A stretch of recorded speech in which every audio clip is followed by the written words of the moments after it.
चलो राहत दुनिया में अभी ईमान बाकी है। चलो राहत दुनिया में अभी ईमान बाकी है। हजारों वहशतों के दरमियान इंसान बाकी है। वाह, बहुत खूब। हजारों के फैसला ऐसा सुनाता जाऊंगा, फैसला ऐसा सुनाता जाऊंगा, खुद ब खुद दिल में समाता जाऊंगा।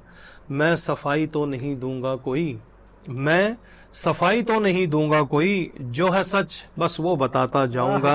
वाह। और उनकी आदत है वो ठहरे बेवफा, उनकी आदत है वो ठहरे बेवफा, रस्म उल्फत मैं निभाता जाऊंगा। You are welcome at radio Devika news broadcast. जानिए खबरें, खबरों की सच्चाई तक। You are watching radio Devika news broadcast. नमस्कार, आदाब, सत श्री अकाल।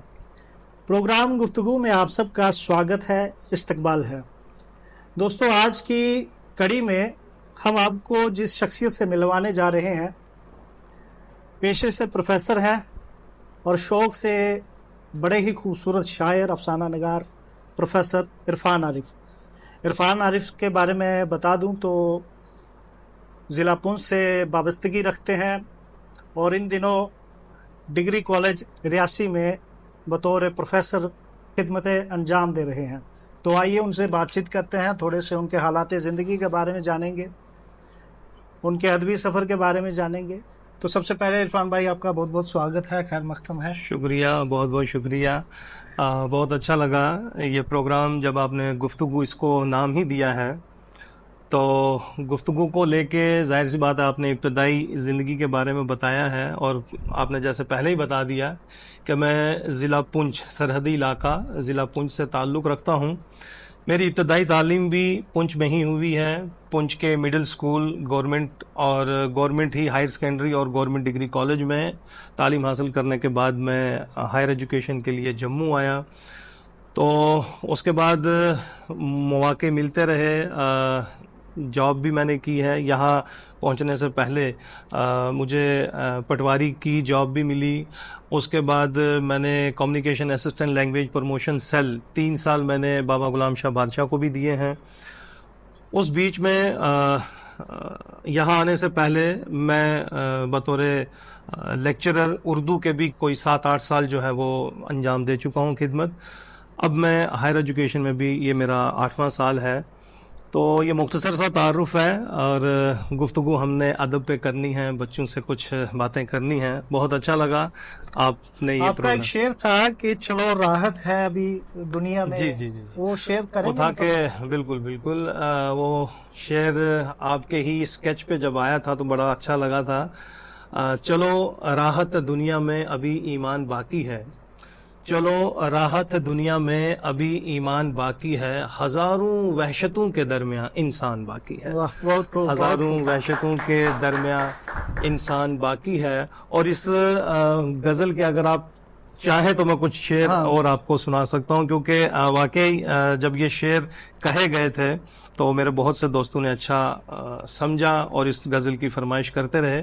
तो अगला शेर देखिएगा कि मचलता है ये दिल अब तक तेरी यादें भी हैं जिंदा, मचलता है ये दिल अब तक तेरी यादें भी हैं जिंदा, अभी मैं मर नहीं सकता तेरा अरमान बाकी है, अभी मैं मर नहीं सकता तेरा अरमान बाकी। और ये शेर देखिएगा बच्चों के, तेरी खुशबू है सांसों में तेरी आहट है हर धड़कन, तेरी खुशबू है सांसों में तेरी आहट है हर धड़कन, मेरे इस जिस्म फानी में तेरा सामान बाकी है, मेरे इस जिस्म फानी में तेरा सामान बाकी है। और ये शेर देखिएगा कि मुझे आईना दो मैं भी तो देखूं कौन है मुझ में, मुझे आईना दो मैं भी तो देखूं कौन है मुझ में, मेरे चेहरे पे किसकी अब तक पहचान बाकी है, मेरे चेहरे पे अब। और ये देखिएगा मक्ता हमारा इस गजल का जो हुआ था कि मिटाने आएंगे वो और थक कर लौट जाएंगे, मिटाने आएंगे वो और थक कर लौट जाएंगे, कि सच कायम रहेगा जब तलक इरफान बाकी है, कि सच कायम रहेगा जब तलक इरफान बाकी है। बहुत बहुत शुक्रिया। ये शायरी का सिलसिला कैसे शुरू हुआ? देखिए जी, जाहिर सी बात है मैं लिटरेचर का स्टूडेंट था, उर्दू पढ़ता था, फारसी भी पढ़ता था और दोस्ती यारी जो थी कुछ बुजुर्गों से भी थी, कुछ शायरों से भी थी। शायरी ऐसा नहीं है जैसे लोग कहते हैं कि बचपन से शौक था। बचपन में हमारा यूं ही नाक साफ करते गुजर गई या क्रिकेट खेलते गुजर गई। शायरी मुझे जब मैं एमए करने जम्मू यूनिवर्सिटी में आया तो खुर्शीद हमरा सिद्दीकी हमारी उस वक़्त प्रोफेसर थी, एचओडी थी, लखनऊ से उनका ताल्लुक़ था। तो उन्होंने वीकली प्रोग्राम शुरू करवाए कि जो बच्चा कुछ भी सोच समझ अपनी रखता है तो वो कुछ ना कुछ लिखा करेगा। तो तब मैंने कुछ नसरी नज़में लिखना शुरू की और फिर गज़लें भी बनना शुरू हो गईं। फिर जब हम पढ़ रहे थे तो एक नई सिन्फ हाइको से मुतारिफ हुए कि भाई जापान की एक सिन्फ है, उसको भी लिखा जा रहा है, लेकिन जम्मू कश्मीर क्या हिंदुस्तान में बहुत कम लोग थे। तो मैंने उसको पकड़ा, ये समझिए कि उसको अपना ओढ़ना बिछौना बना लिया और फिर एक किताब भी हाइको की आई, दूर उफ़क़ से पार। और फिर गज़लें, हाइको और नज़में जो हैं वो कहना शुरू कर दी। और ये बताऊं कि बस जब एमए करने आए, कुछ दोस्त थे, कुछ सहेलियां आप कह सकते हैं। कोई गर्लफ्रेंड भी रही होगी? बिल्कुल बिल्कुल हमारी क्लासमेट थी। कुछ पुंछ से थी, कुछ डोडा डिस्ट्रिक्ट से थी, उसके बाद भद्रवाह से थी, कश्मीर से भी थी। इस वक्त भी जो बीबीसी लंदन में आलिया नाज की हैं वो मेरी क्लासमेट थी। तो इस तरह से आपने जो नाम बताए ये सारी गर्लफ्रेंड थी कि क्लास? नहीं, गर्लफ्रेंड कोई नहीं बनी। वो इसलिए कि हम पुंछ से आए थे तो बड़े डरे सहमे रहते थे कि भाई जम्मू जा रहे हैं, और एक ही भाई हूँ मैं, और बहनों ने, या हम यूं कहें कि ख़ानदानी जो परवरिश मिली थी उसमें लड़कियों की इज्जत और एहतराम करना सिखाया गया था। ये नहीं है कि मोहब्बत कोई गुनाह है, बट वो जिगर पैदा नहीं हो पाया और माँ बाप ने जहाँ कहा वही शादी की। तो कभी ऐसा हुआ है कि जो आपकी महबूब थी, कभी उनके लिए कोई गज़ल या नज़म लिखी आपने? गज़लें तो लिखी गई हैं, क्योंकि जिसको कहते हैं पसे पर्दा, यानी बिहाइंड द कर्टन्स, बहुत कुछ चलता रहा और बहुत सी गज़लें हुई भी हैं। और उस हवाले से बिल्कुल मुझे याद आ रहा है, जब आपने छेड़ा है तो उसमें कुछ शेर यूं हुए थे कि देखिएगा कि शहर दिल से गुजर गया कोई, शहर दिल से गुजर गया कोई, मेरे दिल से उतर गया कोई, आंखें ख्वाबों से भरने वाला था, आंखें अश्कों से भर गया कोई, क्या खबर किस ढगर से आया था, क्या खबर किस ढगर से आया था, क्या खबर किस नगर गया कोई। और इसमें एक शेर था कि वादा करके निभाने वाला था, वादा करके निभाने वाला था, वादा करके मुकर गया कोई। तो इस तरह से, और जो आपने उस बैकग्राउंड की बात की है तो उस बैकग्राउंड के हवाले से कुछ गज़लें थी, अगर यहाँ मिल जाती हैं तो मैं सुनाऊंगा, ज़रूर सुनाऊंगा। हाँ, ये शेर देखिएगा, ख़ास उस बैकग्राउंड में कि मैं सवाल हूँ कि जवाब हूँ, मैं सवाल हूँ कि जवाब हूँ, तेरे हाथों लिखी किताब हूँ, मेरा लफ्ज़ लफ्ज़ है मोतबर, मेरा लफ्ज़ लफ्ज़ है मोतबर, मैं हकीकतों का निसाब हूँ, तू सवार दे तो हूँ एक दुआ, तू सवार दे तो हूँ एक दुआ, तू बिगाड़ दे तो अजाब हूँ। तो इस तरह से और भी बहुत सारा उन हवालों से बातें की हैं। और मैं एक ख़ास चीज़ ढूंढ रहा था, अगर वो मिली तो मैं हाँ, ये शेर जिस बैकग्राउंड में आपने सुनने की तमन्ना की है कि एक तमन्ना है, एक शरारा है, एक तमन्ना है, एक शरारा है, जिस्म सारा के पारा पारा है, बह रहा हूँ मैं तेरी यादों में, बह रहा हूँ मैं तेरी यादों में, झील ढल में कोई शिकारा है, लिख रहा हूँ मैं वसीयत अपनी, लिख रहा हूँ मैं वसीयत अपनी, जो भी मेरा है सब तुम्हारा है, जो भी मेरा है सब तुम्हारा है। और ये देखिएगा कि तू मुकम्मल ही चाहिए मुझको, तू मुकम्मल ही चाहिए मुझको, इससे कम में नहीं गुजारा है। और यह है दरियाए इश्क आरिफ, पार इसने किसे उतारा है। वाह, बहुत खूब, बहुत खूब। तो अच्छा, थोड़ा सा हम बचपन की ओर चलते हैं। आपकी बचपन कैसा रहा? देखिए, बचपन सबको याद भी रहना चाहिए। बचपन बड़ा कीमती होता है। बचपन मेरा अच्छा रहा है। बहुत सारी डिज़ायर्स थी जो फुलफिल नहीं हुई। जैसे इन दिनों आप प्रोफेसर हैं, शौक था कि ये मजबूरी में आ गई इसी में? नहीं, मेरा बचपन से शौक था कि मैं प्रोफेसर बनूंगा। एक जब मैं कॉलेज में पढ़ रहा था पुंछ, तो वहाँ हमारे टीचर जब आगे आगे जाया करते थे तो पीछे हम सारे sir attendance sir attendance sir attendance.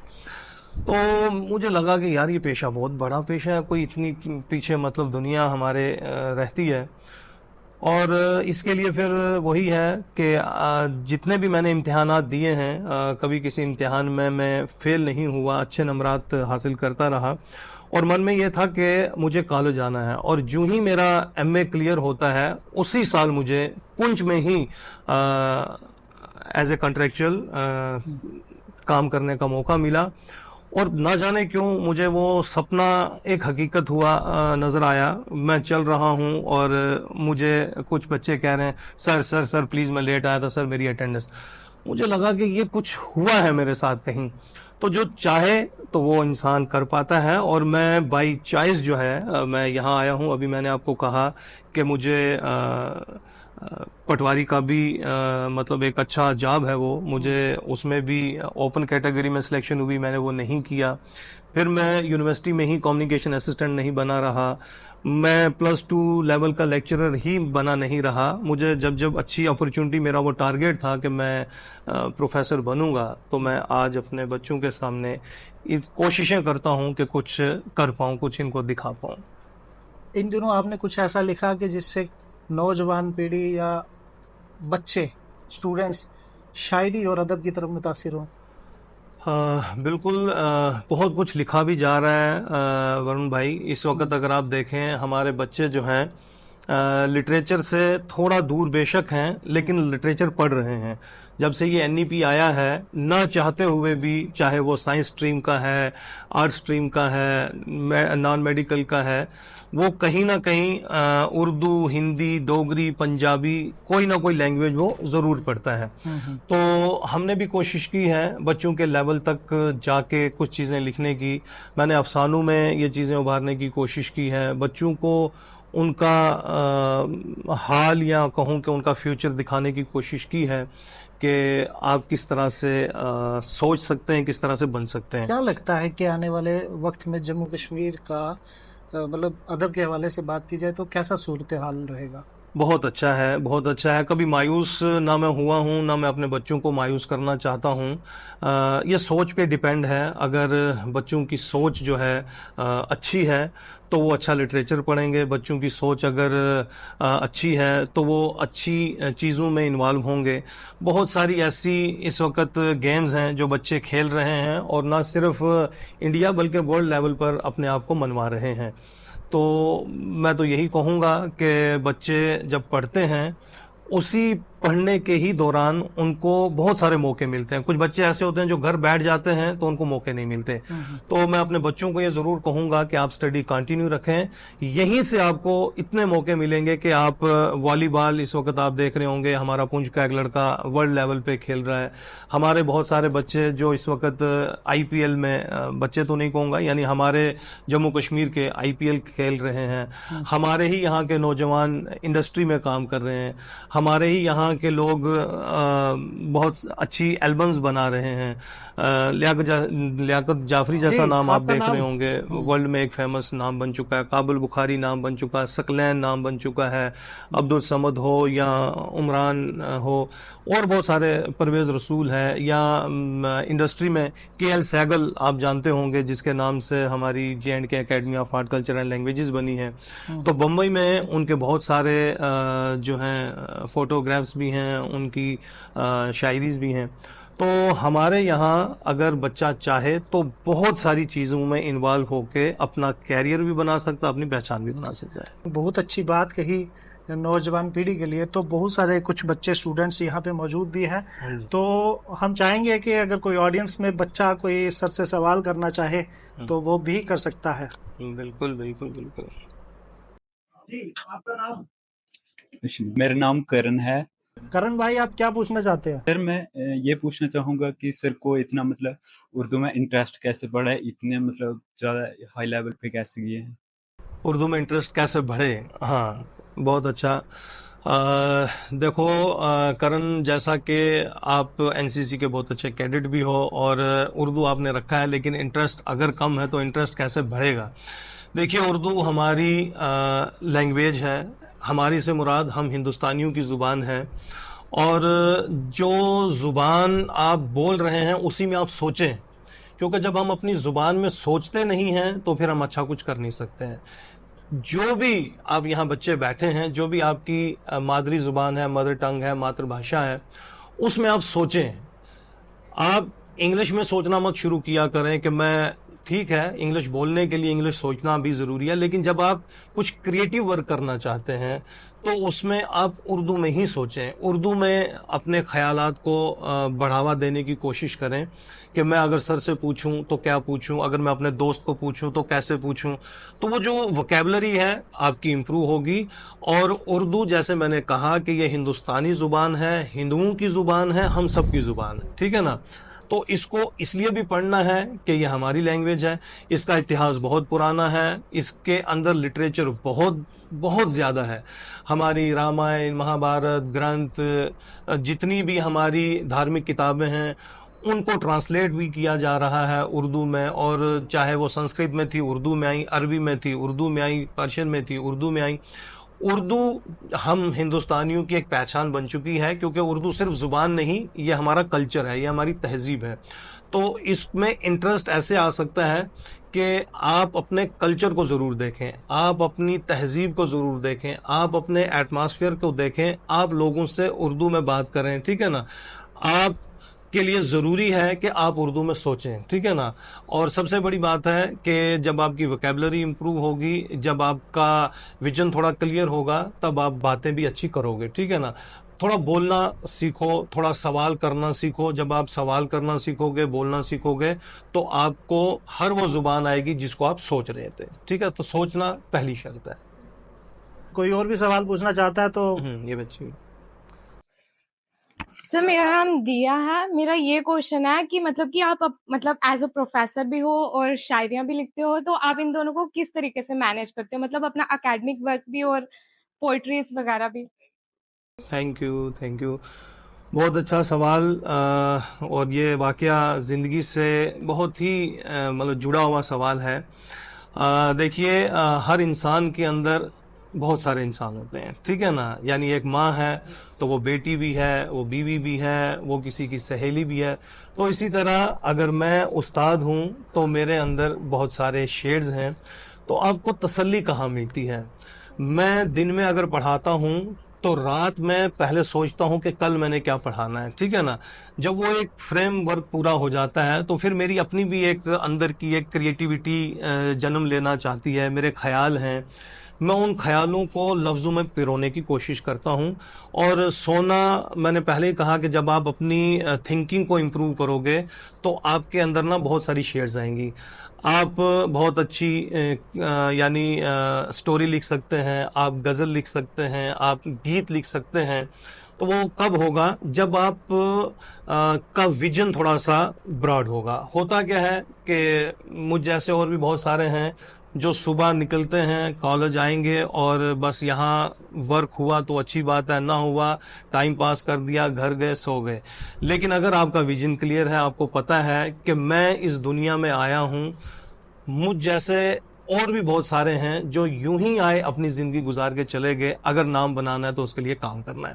तो वो विजन आपके सामने घर से कॉलेज आने तक या कॉलेज से वापस घर जाने तक बहुत सारी कहानियां बन गई होती हैं। कहीं आपको किसी जानवर ने इम्प्रेस किया, कहीं किसी इंसान की कोई हमदर्दी ने, कहीं अगर बस में बैठे हैं तो वहाँ एक कहानी, रास्ते में ठोकर लगी तो एक कहानी, किसी ने छोटी सी कोई हेल्प की तो एक कहानी। अब उस कहानी को आपने शेप देनी है तो वो एक अंदर जो इंसान होता है ना, वो आपको चैन से बैठने नहीं देता है। वो कहेगा कि आज यार वो जो एक लम्हा था ना, मेरा अफसाना भी ऐसे ही बनता है, मेरी गज़लें भी ऐसी बनती हैं। तो जब आप सोचेंगे, जब मैं बम्बई पहले पहले नया नया गया तो वहाँ की भीड़ ने मुझे यानी सुना था कि वहाँ बहुत भीड़ होती है। हमारे यहाँ हज़ारों आपने देखे होंगे बेगर्स हैं जो आपसे मांगते हैं, ठीक है ना। वहाँ भी मैंने एक भिखारन देखी और सब उसके हाथ में सर ना सिक्के रख रहे हैं और खुश हो रहे हैं। मुझे लगा कि नहीं यार, मैं इनसे थोड़ा डिफरेंट हूँ। मुझे माँ ने कहा था कि किसी की भूख मिटाना बहुत इंपॉर्टेंट है, तो मैंने उसको बजाय सिक्कों के शॉप जो सामने थी वहाँ गया और वहाँ से 4-5 पुड़ियाँ ली। उसके साथ एक बच्चा भी था, बच्चे के लिए बिस्किट लिए, तो मैंने उसको वो चीज़ें दी। मैंने कहा, मतलब मैं थोड़ा डिफरेंट होकर सोच रहा था कि ये पागल हैं लोग जो इसको सिक्का 1-1 रुपया दे रहे हैं, इससे भूख कहाँ मिटती है। तो मैं खुश कि मैंने उसको 4 रोटियां दी हैं, बिस्किट दिए हैं बच्चे के लिए। लेकिन जब मैंने उसको दिया और मैं आके सोच रहा हूँ कि आज मैंने पुण्य कमाया, सवाब जिसको हम कहते हैं ना, आज तो मेरा खुदा मुझसे खुश होगा। माँ की बातें भी याद आ रही थी। ऐसे मन में आके थोड़ा पलट के देखूं कि वो कितनी खुश है। सोचिए कि मुझ पे उस वक्त क्या गुजरी होगी जब मैंने उसे देखा, मेरा वही भोजन जो मैंने उसे दिया था वो डस्टबिन में फेंक रही थी। ठीक है, अरे बाप रे। तो यानी अब आप खुद सोच लीजिए। और मैं जब इस चीज को सोच रहा था कि मेरा सवाब, मेरा पुण्य खुदा तक पहुंचा या नहीं पहुंचा, लेकिन डस्टबिन में पहुंच गया, तो इससे मैं चौंका, तो मेरी ये कहानी बन गई। ठीक है ना, आपके साथ भी ऐसा बहुत कुछ होता होगा। बस वो थोड़ा एक फील करने वाली बात है ना। तो जब आप फीलिंग्स अपने अंदर लाओगे, आपको गरीब के अंदर एक कहानी मिलेगी, आपको अमीर के अंदर भी कहानी मिलेगी, आपको अपनी सहेलियों के अंदर कहानी मिलेगी, आपको अपने घर के अंदर एक कहानी मिलेगी। माँ क्या है, दोस्त क्या है, उस्ताद क्या है। तो बस ये है, लिखने का ऐसे बनता है। जब यानी मेरा फर्ज है मैं क्लास लूं, तो वो जो अंदर जो मैं दुनिया बाहर की देख लेता हूं, तो अंदर की दुनिया जो है ना वो मुझे बेचैन कर देती है। लिखने पे तो मैं लिख देता हूँ। Thank you sir. आपने हमारा सवाल सर से पूछ लिया। आपका नाम? मेरा नाम दिया लंगे। ठीक है, तो बहुत बहुत शुक्रिया दिया। और भी कोई स्टूडेंट सर से कोई सवाल या कोई अपनी शायरी या कुछ कहना चाहता है तो हमारे साथ अपनी बात शेयर कर सकता है आज। जय हिंद एवरीवन। मेरा नाम नीतीश अंकुराना है और मैं एक जॉन एलिया साहब की एक शायरी बोलना चाहता हूँ, तो सभी गौर फरमाए उस पर। ये मुझे चैन क्यों नहीं पड़ता, ये मुझे चैन क्यों नहीं पड़ता, एक ही शख्स था जहां में क्या। Thank you. जॉन एलिया को सुनते हो, इसका मतलब है?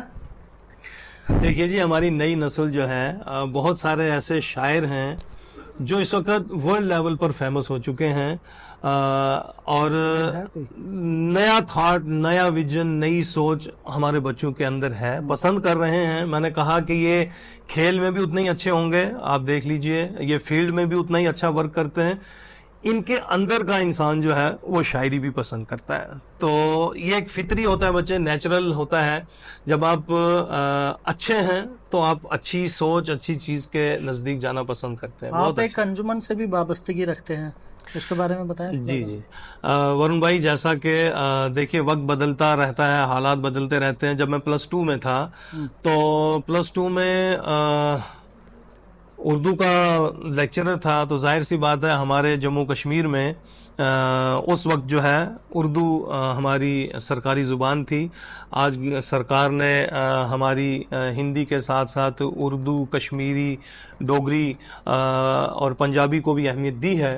तो इन तमाम चीज़ों को देखते हुए मैं जिस अंजुमन को लेके चला था वो तहरीक बकाए उर्दू है, कि किस तरह से उर्दू को बचाया जाए। बीइंग ए उर्दू टीचर, मैंने कोशिश की, और मेरे साथ फारूक शाह बुखारी साहब थे जो मेरे चेयरमैन थे, और इस तरह से काफिला बना। फिर मैंने चाहे वो सेक्रेटरीट हो, चाहे वो कॉलेजेस हों, यूनिवर्सिटीज़ हों, या जितने भी दफ्तर हैं या बाजार हैं, उन सब में मैंने उर्दू में साइन बोर्ड लगवाने की कोशिश की।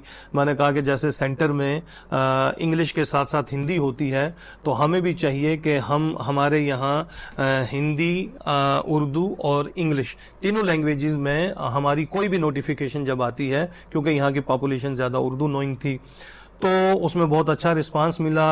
बहुत सारी चीज़ें जो हैं वो बदली, जैसे कि state council for promotion of Urdu language, उसका क़याम अमल में आया और उसका मैं एक मेंबर भी बन गया। लेकिन उसके साथ साथ कोविड बीच में आया था।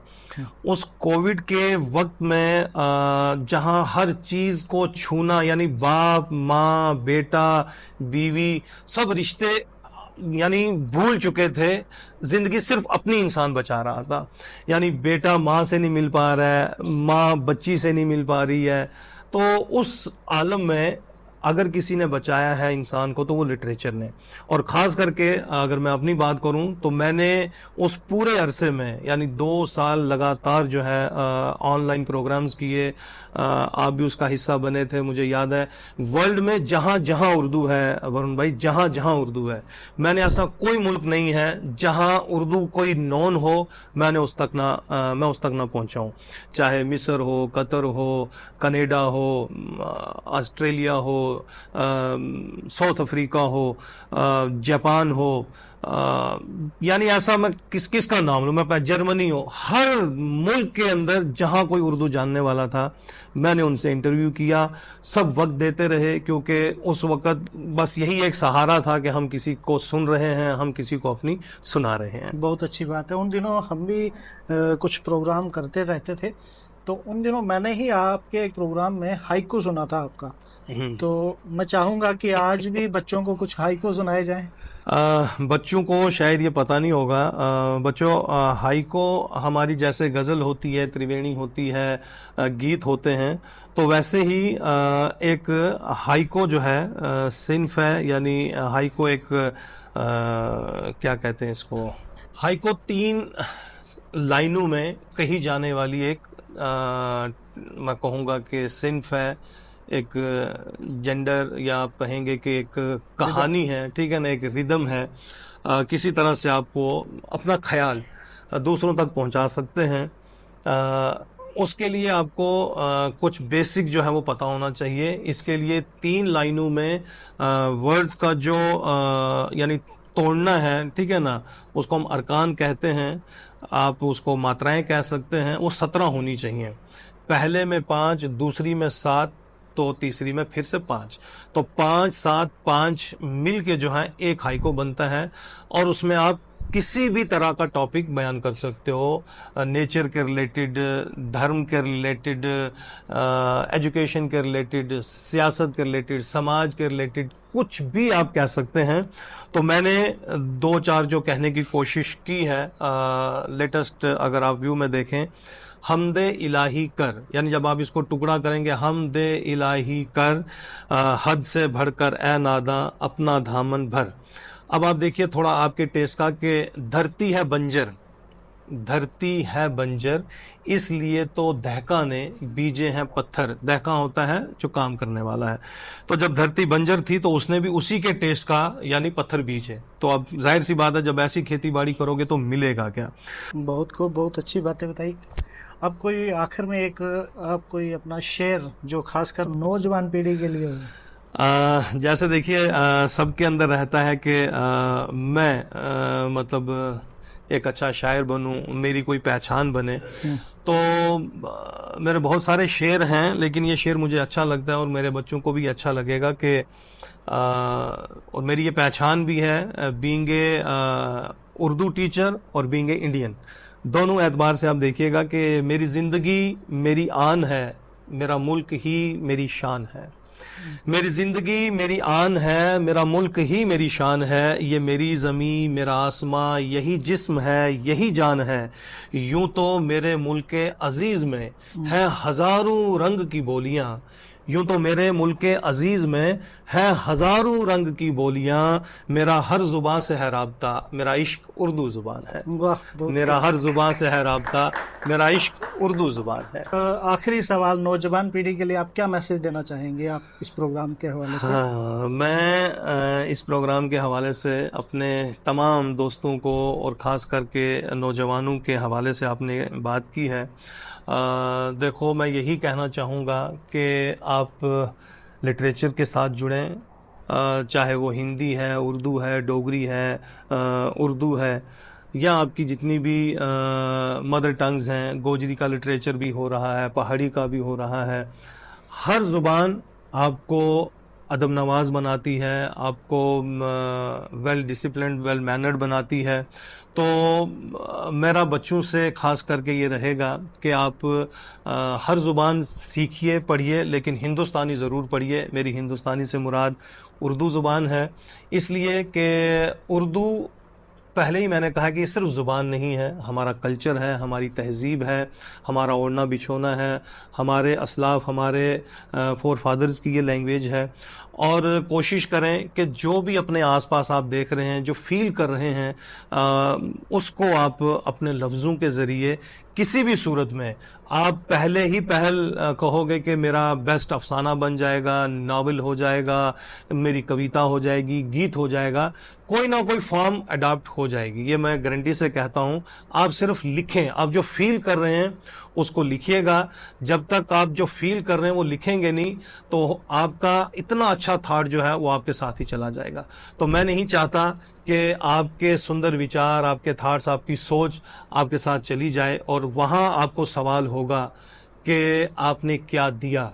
तो आप जब यहाँ आए हैं तो मेरी आप सबसे ये रिक्वेस्ट है, यहाँ से मुराद इस दुनिया में, इस कायनात में, इस धरती पे, तो आप कुछ अपना दे के जाएं।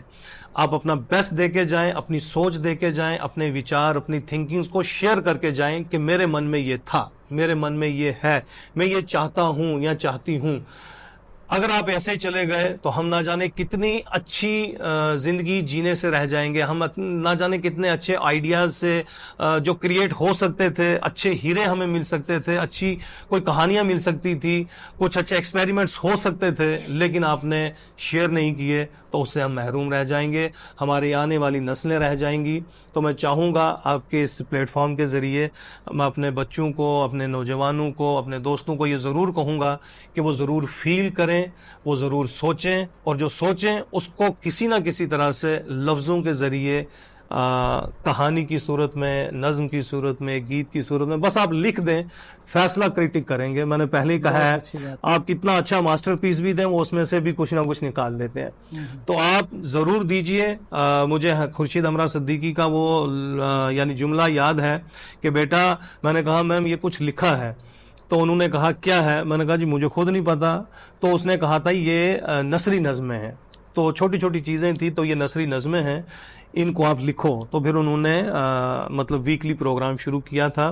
तो मैं बच्चों को भी यही कहूँगा, फॉर्म की, स्ट्रक्चर की आप तलाश में ना रहें, आप अपने ख्याल को ज़रूर निकालें। मैं जाते जाते एक दो शेर अपने इन बच्चों को ज़रूर सुनाऊंगा जो इनके टेस्ट के होंगे जी। कि फैसला ऐसा सुनाता जाऊँगा, फैसला ऐसा सुनाता जाऊँगा, खुद ब खुद दिल में समाता जाऊँगा। मैं सफाई तो नहीं दूंगा कोई, मैं सफाई तो नहीं दूंगा कोई, जो है सच बस वो बताता जाऊंगा। और उनकी आदत है वो ठहरे बेवफा, उनकी आदत है वो ठहरे बेवफा, रस्म उल्फत मैं निभाता जाऊंगा। और इस तरह से यही सुनने के लिए बैठे तो ये आप इसीलिए मैं ये चाह रहा था कि इस तरह की कुछ चीजें इनके साथ शेयर की जाएं। तो दुआओं में याद रखिएगा। और वरुण इस भाई, प्रोग्राम को ज्यादा से ज्यादा शेयर करें। अब जी, बहुत अच्छा लगा आज इरफान भाई आपसे बात करके, और मैं उम्मीद करूंगा कि आप सबको आज का ये प्रोग्राम अच्छा लगा, और अगर अच्छा लगे तो ज़्यादा से ज़्यादा शेयर करें, अपनी राय कमेंट बॉक्स में ज़रूर दें। इसी के साथ दीजिए इजाज़त। नमस्कार। नमस्कार, थैंक यू।